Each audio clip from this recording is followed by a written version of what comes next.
Let me show you how easy it is to build out a inquiry automation in HoneyBook. So the first thing that we're really going to start with is actually mapping out what your workflow for that new inquiry is going to be. You can do this with a pen and a piece of paper, but just for visual purposes and for this video, we're going to do it within Lucid Spark. So typically the start of any inquiry automations begins with your contact form.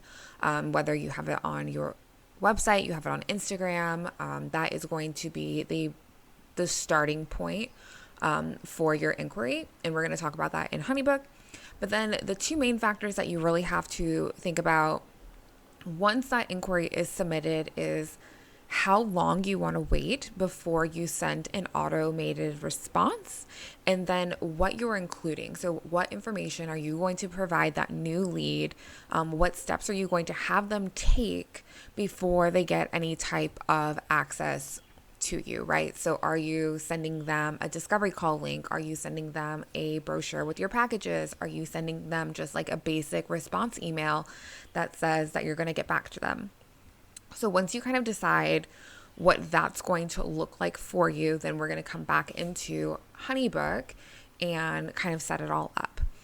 So the first thing that I tell everyone, tell my clients, is to ensure that your contact form is actually set up in a way that's going to capture all of the information that is necessary, but also allow you to pre-qualify your leads so that you're not having to do a bunch of additional work.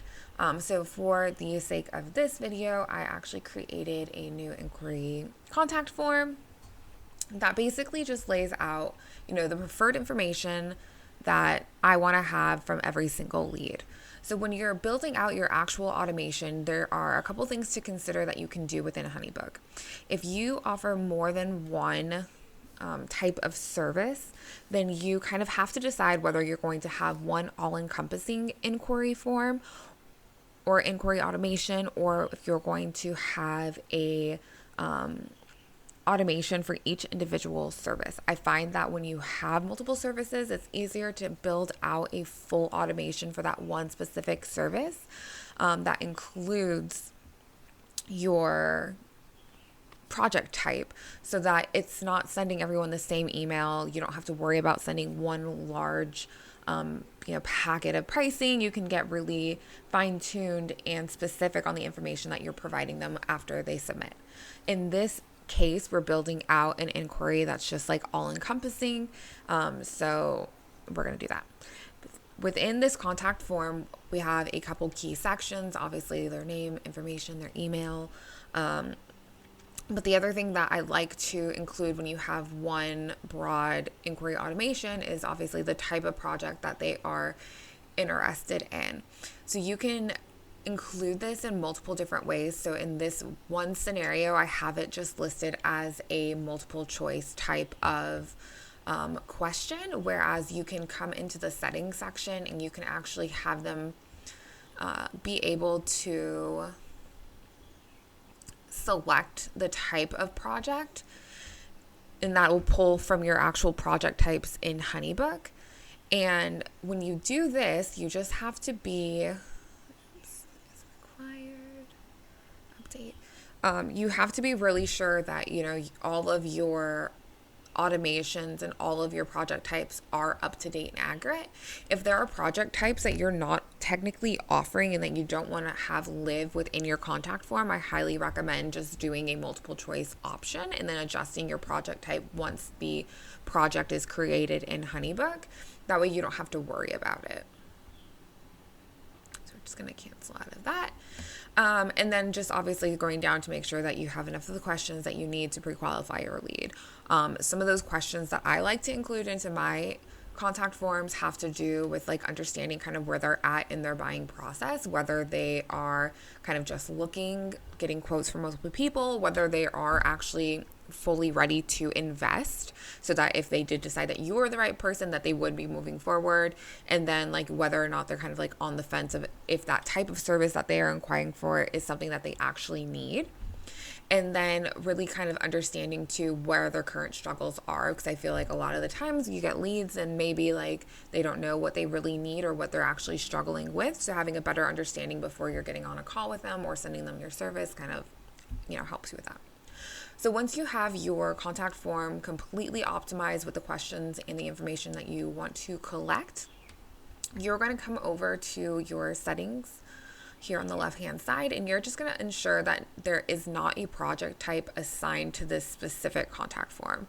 So one of the nice features about HoneyBook contact forms is that you can have multiple contact forms live on your site at any time, and you can link those contact forms directly to specific project types, which is what I have for a few of my services. But in this scenario, when you're creating one all-encompassing contact form and inquiry automation, you're going to make sure that you leave that as none. So when we come back out of your contact form, now that that's up to date and ready to go, you're going to come into your automations.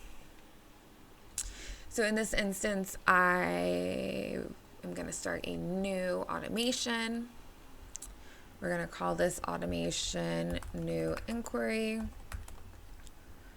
And then we're going to create our first action. So HoneyBook automations allows you to create different action steps for your workflow.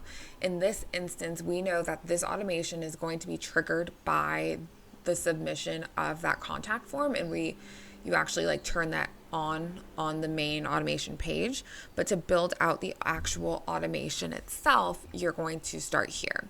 So we know now that you've fully decided what you're going to send them. So whether you're sending them just an email with a link to your discovery call, whether you're going to send them a brochure or a smart file that gives them the information that they need about your pricing, about what it's like working with you, but also includes a link to your discovery call, you're going to make that choice. In this training video, I'm just going to select a smart file so that we can just kind of see how everything shows up. So we are going to pretend like I have a new inquiry smart file already created, and I'm just going to select one of these smart files, so my service guide.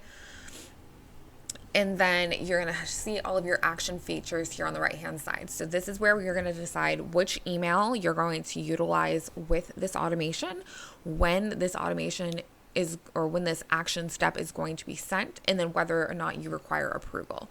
I typically don't ever have the require approval turned on for an auto inquiry response, just because the whole point is to have this, go out to any lead that inquires with you. So in this instance, we're going to go through and select an email. So I obviously have a ton of templates already saved that I can utilize. If you don't, you can come in and create a new email template.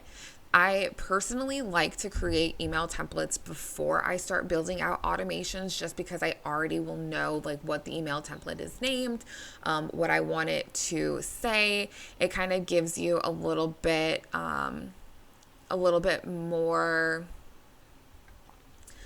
versatility in design, and just gives you just a little bit easier to build it out. So for this instance, I'm just going to create one that I already have, and I'm just going to go into this inquiry. So if I go through and I hit preview and edit, it's going to show me what the email sounds like, what's in it, and then that it includes the get started button, which will show them the smart file.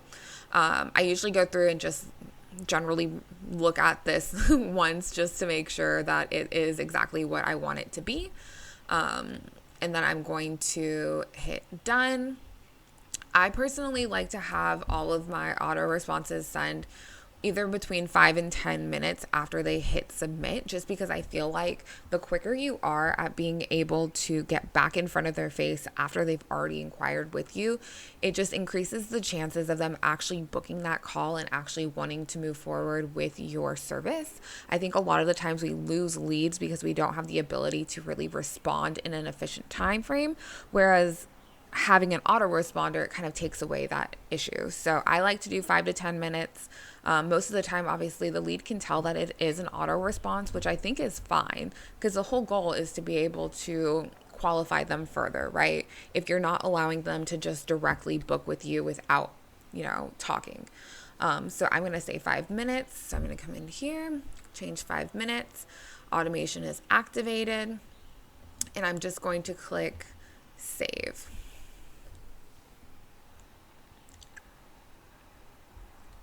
And that's basically the actual automation. So there's only one step in this inquiry automation, and it's just for you to tell HoneyBook to send them this email with this information to your lead.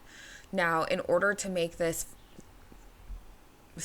turn on for your contact form, we're going to come back into your main automation hub. And right here, you can see where it says automate via contact form, right? So you can either assign a specific project type to that automation, or you can click on it and just click default for contact form. So this will mean that for your one contact form, this is the default automation that will happen every single time. So if you get to the point where you do decide that you're going to have multiple automations going and you're going to have specific project types assigned to those automations, then obviously you wouldn't have this turned on. But for this one all-encompassing inquiry automation with one contact form, you're going to turn on default for contact form. And then I like to go back into my contact form and launch it like it's actually how you would see it on your website. Submit a trial inquiry just to make sure everything does send how it's supposed to send. It looks visually how you want it to look. That way you can go through and make any necessary adjustments before you have people re-inquiring with you. But that is it. That is how you set up a new inquiry automation within HoneyBook. And feel free to reach out if you guys have any questions.